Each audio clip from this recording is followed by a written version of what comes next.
This is Stories from Palestine podcast. My name is Crystal and I live with my Palestinian husband and 2 children in Beit Safafa between Jerusalem and Bethlehem. I studied the tour guide program at the Bethlehem Bible College and I recently graduated.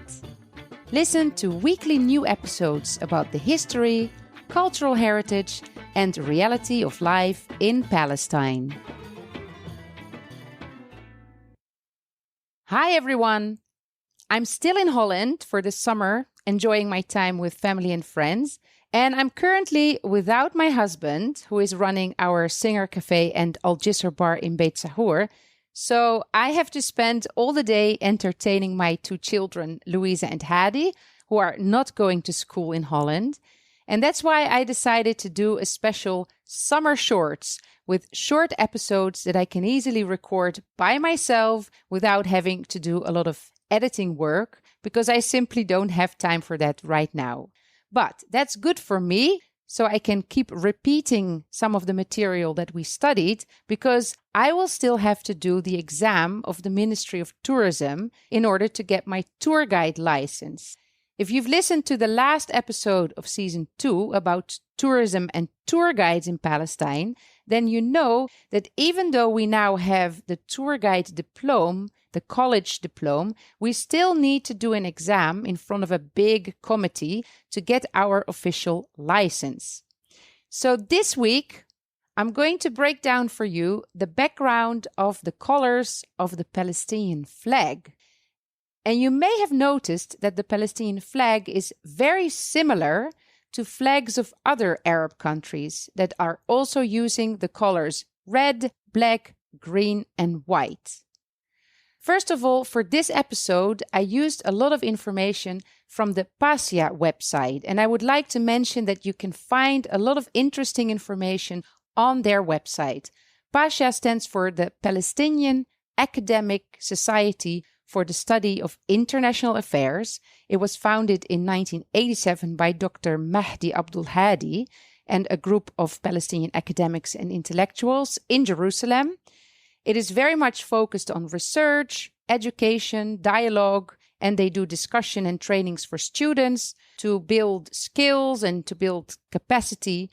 So it's an independent think tank. It's not affiliated with any government, any political party, or any organization. So check out their website at pasia.org.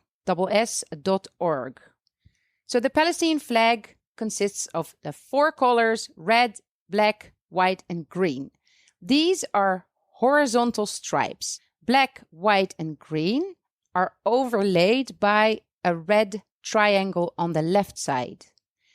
This flag was designed originally as the flag of the Arab Revolts in 1916. And according to the Pasha website, it was designed by Sharif Hussein.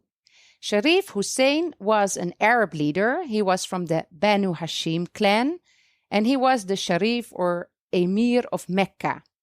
He proclaimed the Great Arab Revolt against the Ottoman Empire. He was a 37th generation direct descendant of the Prophet Muhammad and belongs to the Hashemite family. In the flag, we see these 4 colors and they have a historical meaning.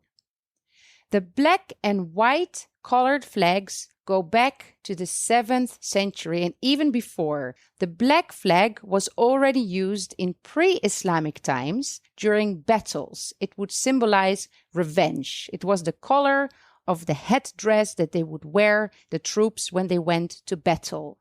In the 7th century, the century of the rise of Islam and the liberation of Mecca as they perceived it, it was raised, the black flag, together with the white flag.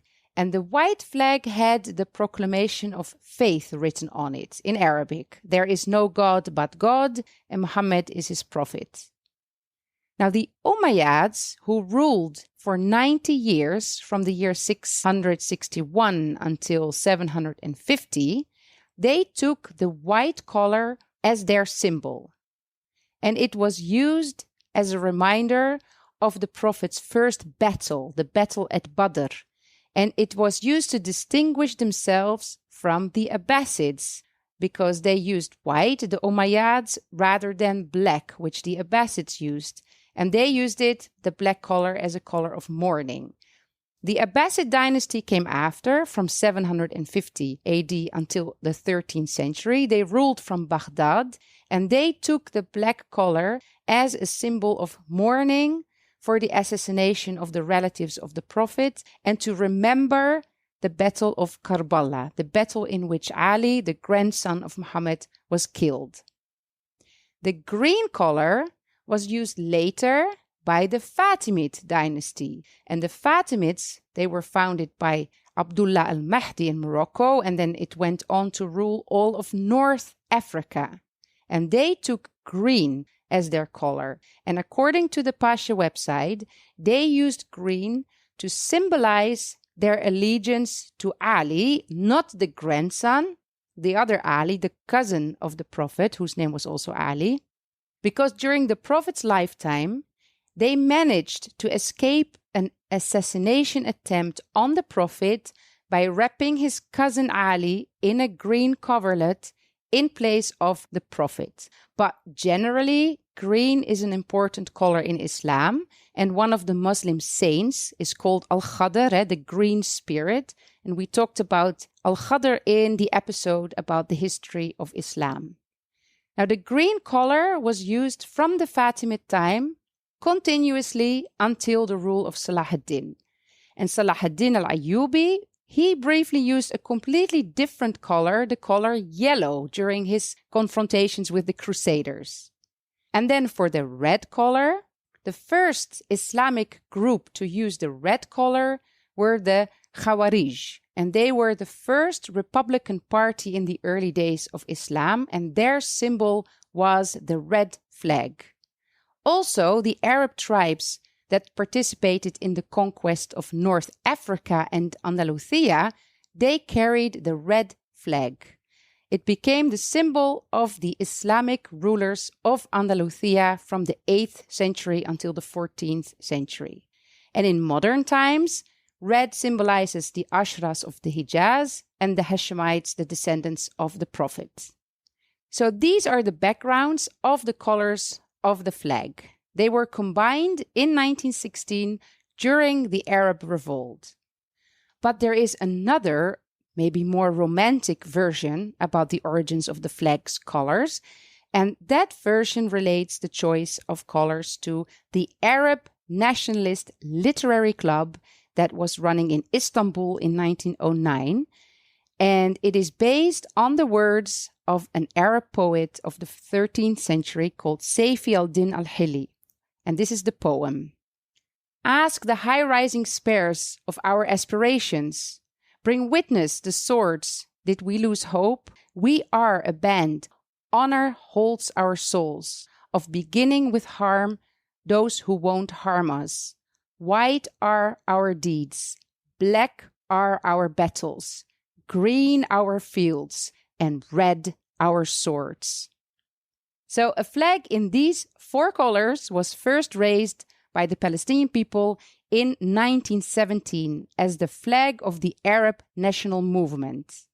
In 1947, the Arab Ba'ath Party interpreted the flag as a symbol of the liberation and the unity of the Arab nation, and the Palestinian people adopted the flag of the Arab Revolt as the Palestinian flag at the Palestinian Conference in Gaza in October 1948.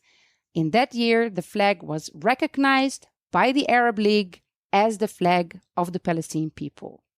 And in 1964, it was endorsed by the PLO, the representative of the Palestinians, the Palestinian Liberation Organization, at the Palestinian Conference in Jerusalem.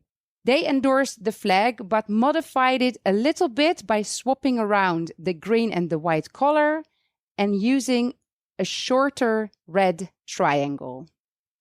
It's interesting to remember that from 1967, when Israel occupied Gaza, the West Bank, Golan Heights, and Sinai, that the use of the Palestinian flag was prohibited by law. And this lasted until the Oslo Accords in 1993. And during the years that the use of the Palestinian flag was forbidden, it was also forbidden to use the 4 colors of the flag in any other form. So many Palestinians were becoming very creative by hanging out, for example, their laundry in the colors of the flag or making art with the colors of the flag.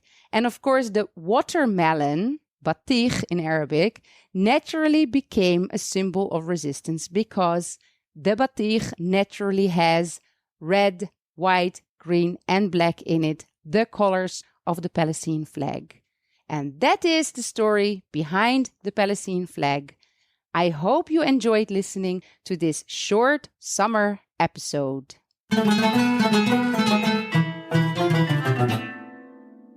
Thank you for listening. If you enjoy the podcast, please tell others about it. That is very helpful to grow the podcast audience. You can connect on Facebook, Instagram, follow the YouTube channel, and sign up for the weekly email reminder with a link to the new podcast episode. Use the link in the show notes. You can also use that link to visit my Ko-fi page, where you can support the podcast with a donation. The podcast is free of advertisements only because of generous donations of listeners. And that's it. I hope you will tune in again next week.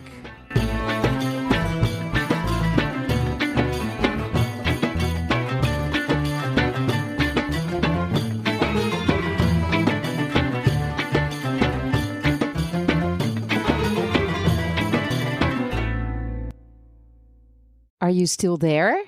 That's good, because I wanted to ask you something. On the 15th of August, Stories from Palestine podcast will have its first anniversary.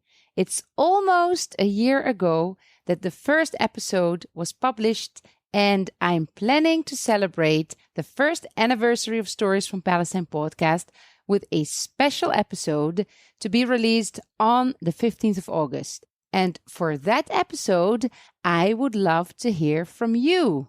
Yes, from you as listener of the podcast. Every episode has between 300 to 600 listeners, with some of the episodes reached over 1,000 listeners. And it would be so interesting to know more about you, the listener. Where do you listen from?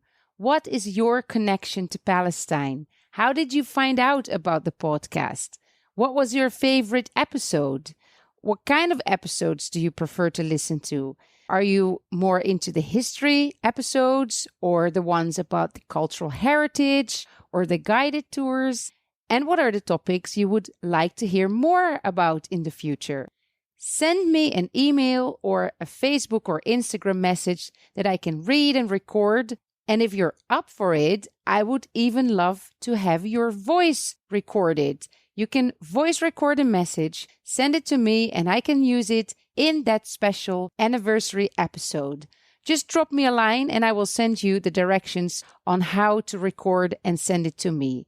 The email address is crystal@storiesfrompalestine.info. You can find this in the show notes as well as the links to the social media accounts.